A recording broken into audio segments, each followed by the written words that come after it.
waan u baahanahay saaxiibayaal ee bal sheekada inoo sii wada meesha inala gashaan arki doonaa waxa uu yiri diyaar ma u tahay inaad ku soo dhacdid wadada guusha iyo badhaadhaha waaw markii hore leen qaldamanaystaan malaynaya imikan toosu ku soo dhacaya wadadii guusha iyo badhaadhaha iyo barwaaqada iyo bashbashta tii qof waliba rabidii habay faraxdi ka muuqataan idhi ha diyaar ayaan u ahay wadada guusha inaan ku soo dhaco okay waxa uu igu soo jawaabay intaanad ku soo biirin hal mid fiiro gaar ah u yeero haddaad ku soo biirtid Illuminati dib u noqosho malaha dad nagu soo biirtid dib u noqosho ma jirto taa maskaxda ku hayso imika intaan nagu soo biirin kor yaa waa cabsi haddii aan idinku soo biiro qanacm weydaan waa idinka laabanaya ma socon sameeya deedna waxaan ugu jawaabay haddii kale maxaa dhacaya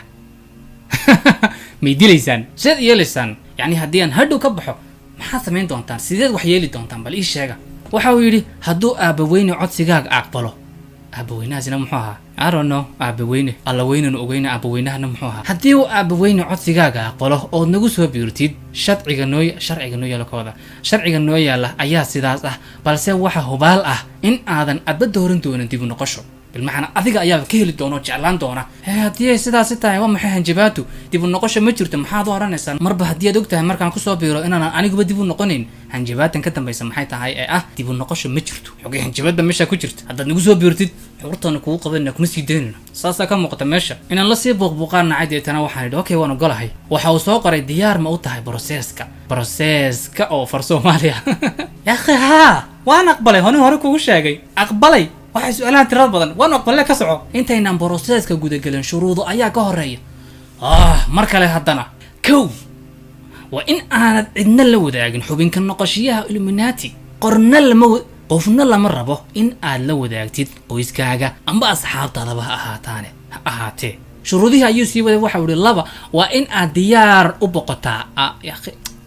inaga hagaaji qoraalka ib calayka Illuminati ayaad matalaysaa saas oo dhan baad mistake ku dhacaysaa laba waa in aad diyaar u noqotaa in aad si dhab ah u aqbasho qawaaniinta su'aalna aadan ku soo celin aabo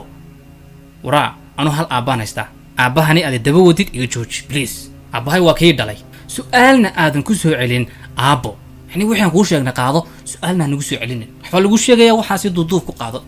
ka dhac su'aalna aadan ku soo celin aabo oo aan kugu wareejin doono haddaad imtixaankan ka gudubtid okay ninkan baa imtixaaniga qaadaya imtixaankaasi haddii aan ka gudbo aabo ayuu ii wareejin doonaa deetana waxaan idhi haye diyaar baan u ahay bilow sidoo kale weli haddana shuruudihiiba sii wadaa sidoo kale waa in aad diyaar u noqotaa dhiigdaadin yaa dhiigdaadina acuudu billaah dhiigdaadin ayaad samayn doontaa deetana waxaan ugu jawaabay dhiigdaadinta digaag miyaan gowracaa mise adhi mise dameer ishak maxaan dhiig